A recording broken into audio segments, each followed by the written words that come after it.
High guys, welcome to my channel. आज मी 2 kg cake बनवत आहे. फ्लेवर आहे व्हाईट फॉरेस्ट आणि मिक्स फ्रूट.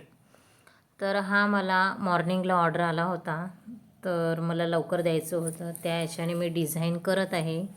कस्टमरनी सांगितली होती माझ्याच गॅलरीमधली एक डिझाईन, जे मी याच्या आधी केला होता तो केक त्यांना आवडला, तर मी ही डिझाईन करत आहे. तर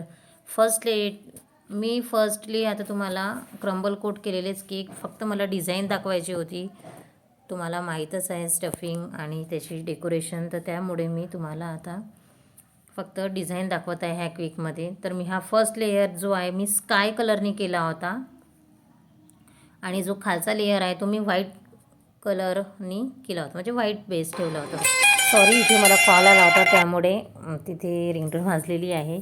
त्याच्यानंतर हा जो आपला आहे फर्स्ट लेयर तो क्रम्बल कोट वगैरे करून त्याला स्काय कलर आपण दिला. आता समोर आपण बघूया व्हाईट बेस, त्याच्यावर मी विदाऊट कलर त्यांना म्हणजे 2 कॉम्बिनेशनमध्ये व्हाईट आणि स्काय कलरमध्ये दिला होता. तर फर्स्ट लेयरवर आपण हा एक लेयर ठेवलेला आहे आणि त्यानंतर आपल्याकडे डॉवेल असतात, ते पण आपण लावून सेट करायचं. त्यामुळे केक आपला पडला नाही पाहिजे आणि रिक्स असते डबल डेकर केक जेव्हा आपण बाहेर देतो न्यायला, तर ते काही होऊ नये म्हणून तर तसं आपण ते सेट करून घ्यायचे.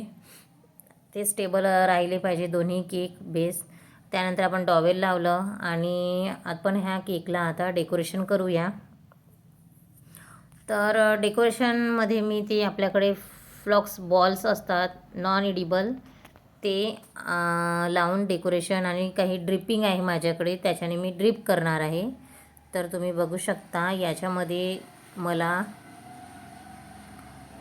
जे डिझाईन वाटली त्याच्यामध्ये मी फ्लॉक्स बॉल लावले खालच्या साईडला आणि वरच्या साईडला, आणि इथे आपण टॉपर्स वगैरे लावूया. खूप मस्त दिसत होता हा केक झाल्यानंतर आणि खूप जणांना आवडला. कस्टमरची फीडबॅक पण आली की ताई खूप छान. आणि फिनिशिंग त्याच्यानंतर मी आपला जे केक रेडी होतो ना त्यानंतर आपण पूर्ण फिनिशिंग करून टाकायचं. टिश्यू पेपरनी एखादी क्रीम वगैरे बोर्डवर सांडली असते ती वगैरे क्लीन करून घ्यायची. आणि बघा हे ड्रिपने मी ड्रिपिंग वगैरे दिली आहे केकला. फायनल लुक केकचा असा होता आणि खूप छान वाटलं आणि खूप फ्रेश केक वाटत होता. आणि मी त्याच्यावर नॉन एडिबल बटरफ्लाय पण लावली, एक कॅन्डल लावली आहे. आणि हा असा माझा केक झाला आहे. Please like, share, subscribe. Thank you so much for watching.